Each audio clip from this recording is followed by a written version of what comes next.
கிடையாது. என்றைக்கும் சுவை சேமமாகத்தானே வாழ கடவுள் என்று வாழ்த்துகிறேன். அப்படியே ஆகட்டும் சுவாமி. அதான் இந்த போற சாவைக்கு முன்னே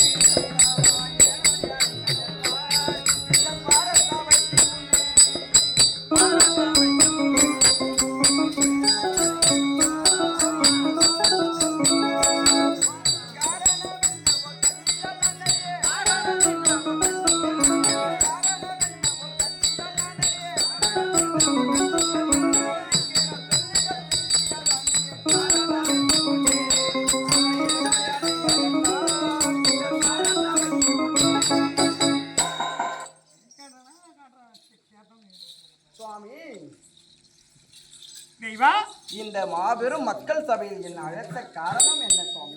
தெய்வா, அன்றாடம் சென்று பக்தர்களுக்கு காட்சி கொடுப்பதே ஒரு வேலையாக போயிடுது. அதனால் உன்னோடு கொஞ்சி குழாறுவதற்காகவும் உன்னை ஆடி பாடுவதற்காகவும் தான் உன்னை சீக்கிரம் வர வைக்கிறேன். அப்படியா? அதனால் கலையே உன் அழகு ரூபம்.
எதற்காக அழைத்தேன் தெரியுமா? அடி அழைத்த விவரம் அதை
சற்று நேரம் விளையாடி விட்டு உடைய தங்கை இருக்கின்றார். யாராவது? வள்ளி. அந்த வள்ளியும் அழைத்து இருவரும் ஒன்றாக சேர்ந்து நாம் எங்கேயாவது சோலைவனம் சென்று மூவருமாக ஆடி பாடி விளையாட வேண்டும் என்பது என்னுடைய ஆசை. உனக்கு எங்கன்னா அறிவு இருக்குதா? சுவாமி ஆயில் ஒட்டு வள்ளி கூறவா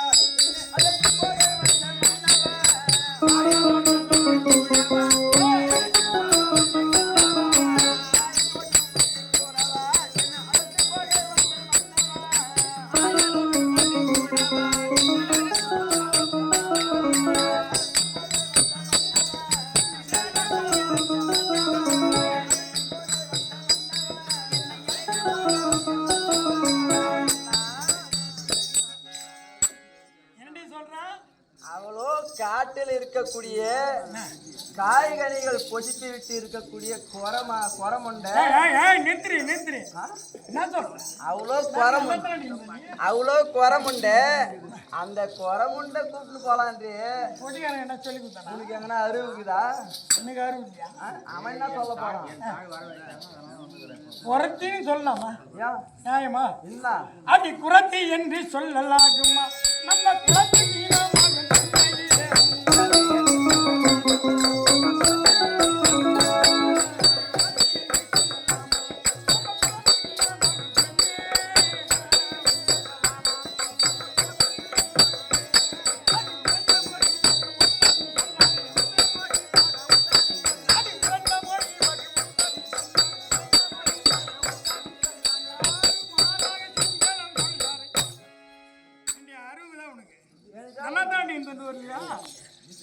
அவ குறைச்சின்னா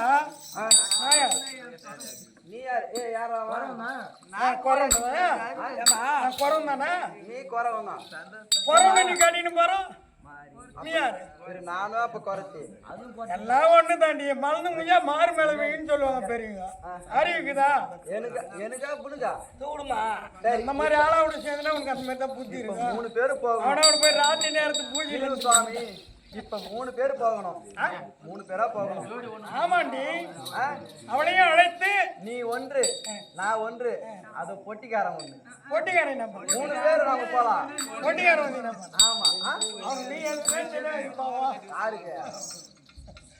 இந்த அத்தைட்டு போய் என்ன பண்ண ஏய் வாடா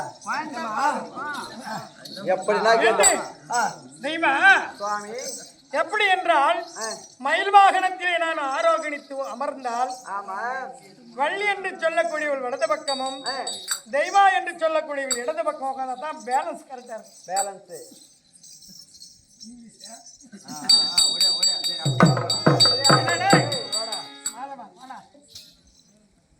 அந்த தக்காளி எங்கறான்னு பார்த்து அவளை கூட்டணும் நானு அவளான்னு பார்க்கணும் பார்த்தலாம் ஆகட்டப்பா